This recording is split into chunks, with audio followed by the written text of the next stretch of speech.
Meetings, meetings, meetings, meetings. You're probably sick of sitting in meetings. They're the biggest time suck in sales.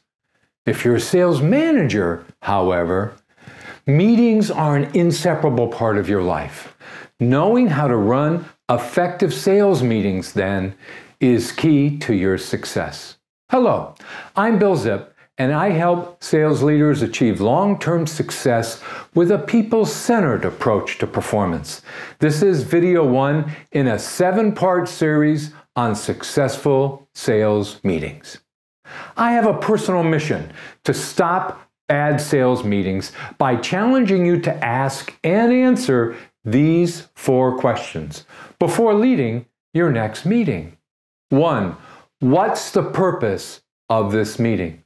One of the easiest things in the world to do now is to schedule a meeting.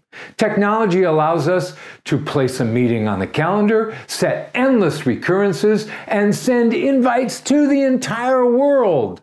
This is not good. Stop bad sales meetings at the very start by deciding if a meeting needs to happen at all. Asking, what's the purpose of this meeting, shifts our mindset from can we have this meeting to should we have this meeting. If no real business purpose exists, don't meet.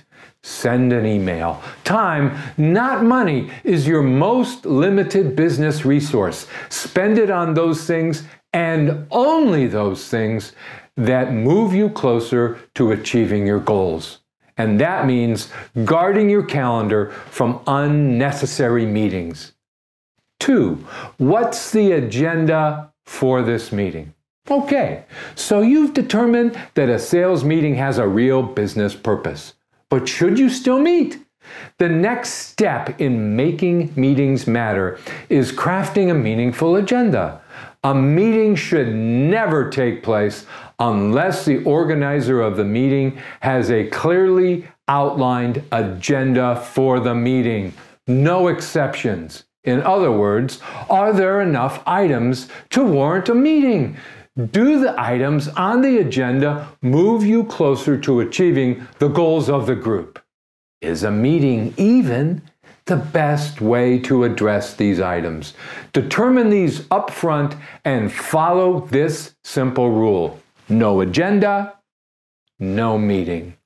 3. Are the right people in the meeting? One of my first consulting projects was an assignment from hell. I was asked to audit the workplace culture of a massive microprocessor plant that was being built. Construction was way behind schedule and way over budget. Blueprints were lost, resources limited, and relationships unbelievably strained. I conduct hours of interviews and reported on my recommendations.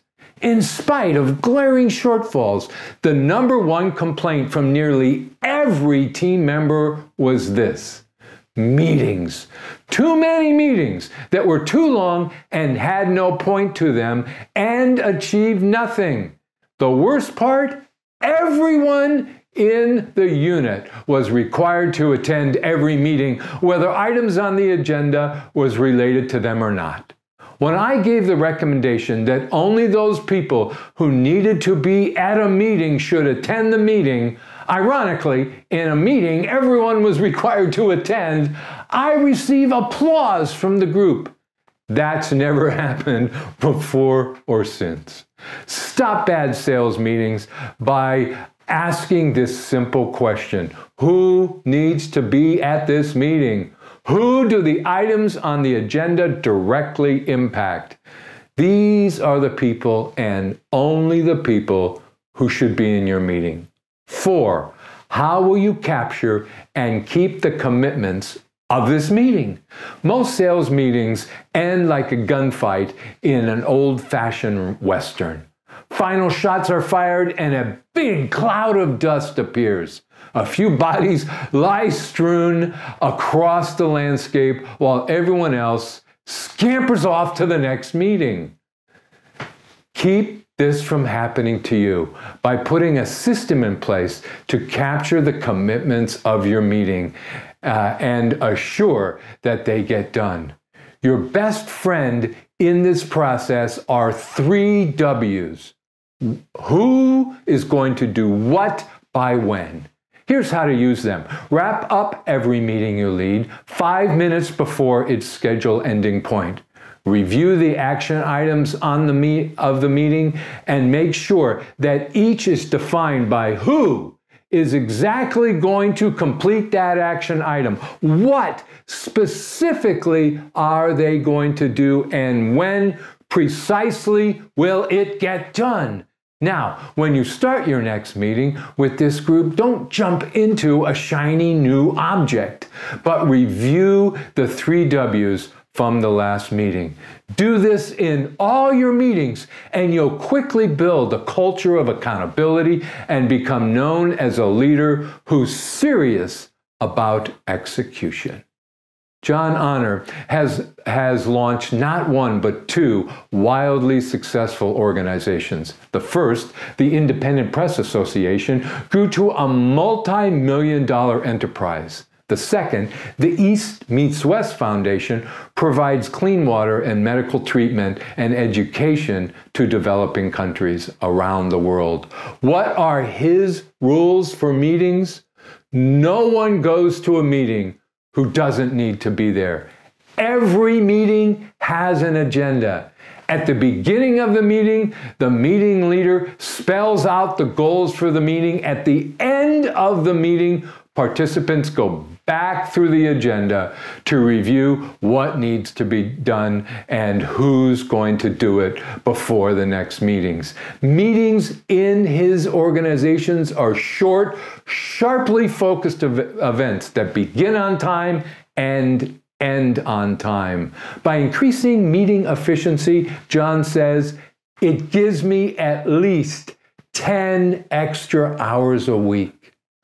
What could you do with 10 extra hours in your week? Think about it.